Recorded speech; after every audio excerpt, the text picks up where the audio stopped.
Hello everyone, আসসালামু আলাইকুম। অনেক দিন পরে আরেকটি ডেইলি ব্লগে আপনাদেরকে স্বাগত জানাচ্ছি। আজ আসলে অনেক দিনই কোনো ব্লগ কিংবা শর্টস কিছুই দেওয়া হয় না, সব মিলিয়ে অনেকটা ব্যস্ততার মধ্যেই দিন কাটছে। আজকে সকালের নাস্তা হিসেবে আমি একটু পাউরুটি, ডিম পোচ আর সাথে দুধ চা রেখেছি।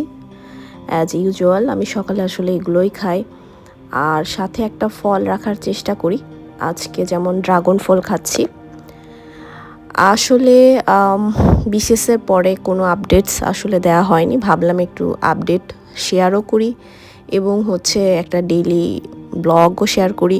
এটা বেশ কিছু মাস আগের নেয়া কিছু ক্লিপস। আসলে আপডেট বলতে আমি আসলে বিসিএস 50তম বিসিএসের একদমই প্রিপেয়ার্ড ছিলাম না, আমার কোনো প্রিপারেশন ছিল না।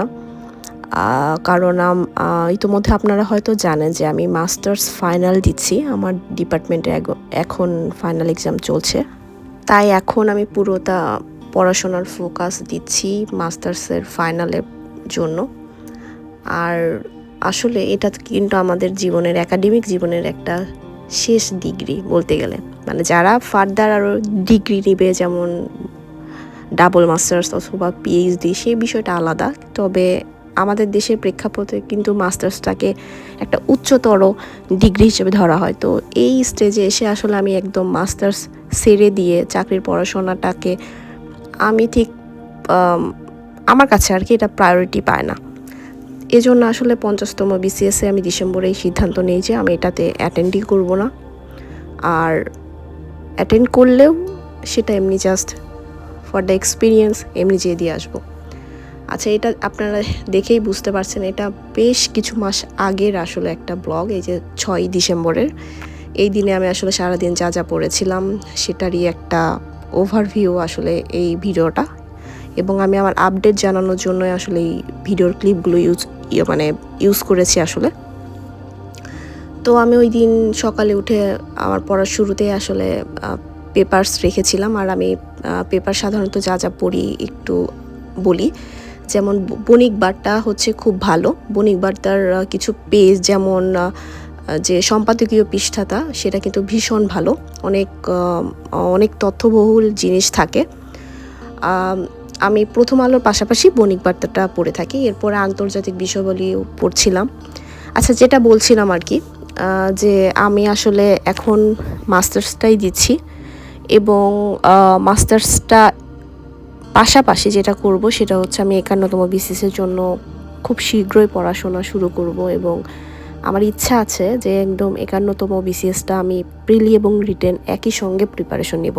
যে সাবজেক্টটাই পড়বো এবং সেই সাবজেক্টের সাথে রিটেনটা কীভাবে প্রিপারেশন নিলে আমার প্রিপারেশনটা একটু ইফেক্টিভ হবে, সেটাই আসলে নেওয়ার ইচ্ছা।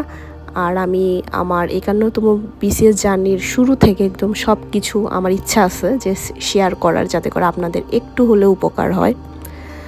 আসলে আমি কিন্তু কোনো রকম জাজমেন্টালের মধ্যে পড়তে চাই না, যে এই জন্য কিন্তু অনেক সময় আমার অনেক কিছু শেয়ার করতেও খুব একটা কনফিউশন লাগে আর কি, যে আমি এটা শেয়ার করব কি করব না। কিন্তু তারপরেও মনে হয় যে এমন অনেকে নতুন আছে যারা হয়তো বুঝতে পারছে না কিভাবে প্রিপারেশনটা নেওয়া উচিত বা কিভাবে শুরু করা উচিত, সেই জন্য কিন্তু আমি এগুলা শেয়ার করি। তাই আমি আশা করব আপনারা এগুলা খুব ভালোভাবেই নেবেন, ভালোভাবে গ্রহণ করবেন। এই তো আমি সেই দিন আন্তর্জাতিক পড়ছিলাম, আন্তর্জাতিক চুক্তি থেকে পড়ছিলাম আর কি, সম্ভবত হ্যাঁ চুক্তি পড়ছিলাম আমি। আন্তর্জাতিকটা বেসিক ভিউ বই থেকেই পড়াশোনা করেছি, সব চ্যাপ্টার হয়নি, কারণ আমি তো আপনাদের আগেই বললাম যে আমি 50তম বিসিএসের আসলে সিলেবাসটা শেষ করি নাই। আমি ডিসেম্বরে কিছুদিন পড়াশোনা করেছি, এরপরে জানুয়ারি থেকে আমার ফাইনাল শুরু হয়ে যায়, তখন আমি পুরোপুরি চাকরির পড়াশোনা থেকে দিতাস। তারপর ফেব্রুয়ারিতেও আমার পরীক্ষা চলমান। তবে আমি খুব শীঘ্রই আমার ইচ্ছা আছে যে এক সপ্তাহখানেকের মধ্যে আমি 51তম বিসিএসের প্রিপারেশন একদম শুরু করে দিব। তো আজ এই পর্যন্তই, সবাই ভালো থাকবেন, দেখা হবে নেক্সট ব্লগে। সবাই আমার জন্য দোয়া করবেন। আল্লাহ হাফেজ।